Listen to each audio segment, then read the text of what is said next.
โอ้มุฮัมมัดสำหรับเด็กกำพร้าแล้วเจ้าอย่าได้ตักขอกเขานะ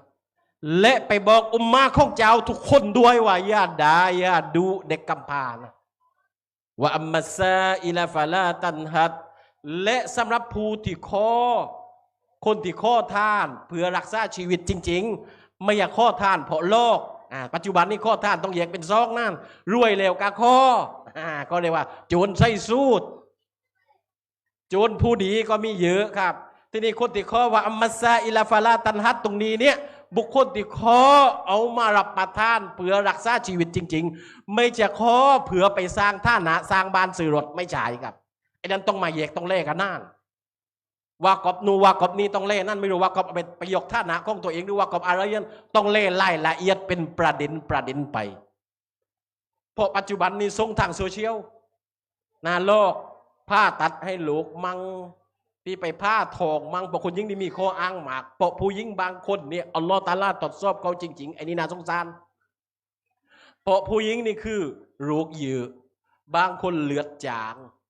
บางคนเป็นมะเร็งมดลูกบางคนเป็นมะเร็งเต้านมบางคนเป็นไทรอยด์บางคนเป็นนั้นเป็นนี้จนกระทั่งว่าไม่มีเรี่ยวแรงที่จะเลี้ยงครอบครัวทำงานไม่ได้และบางคนจะต้องทำงานแทนผู้เป็นพ่อเพราะบางคนผู้เป็นพ่อไม่รับผิดชอบไม่เล่ลูกไม่สนใจขาเทิมขาอะไรต่ออะไรการรับนองอย่างเดียวน่าไปสมัครเรียนการนองมึงไปตาดองไปเสื้อชุดมึงไปตาดองพอวันก็จุ่มผู้ปกครองมึงไปตาดองพอวันลูกโดนเรียนมึงไปตาดองกูไปแล้วกูเทพตายนี่ไงแสดงว่าโรงเรียนจะได้ม.1 ถึงม.6ไม่เคยไปเลยพี่น้องรับนองตั้งเป้ผู้หญิงบางคนพี่น้องครับเวลาเลิกเรียนนะผมเห็นไปรับลูกครับ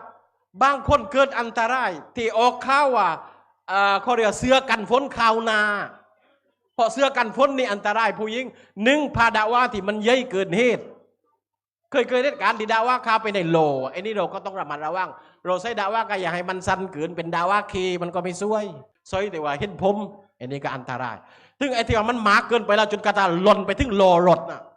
อันตรายนะครับต้องระมัดระวังขึ้นรถเสื้อตูบนู่นนี่นั่นมันไปติดโลรถติดมีคนนึงที่ว่ากันฝนข่าวนาฝนตกลมแรงพี่น้องครับต้องไปรับลูก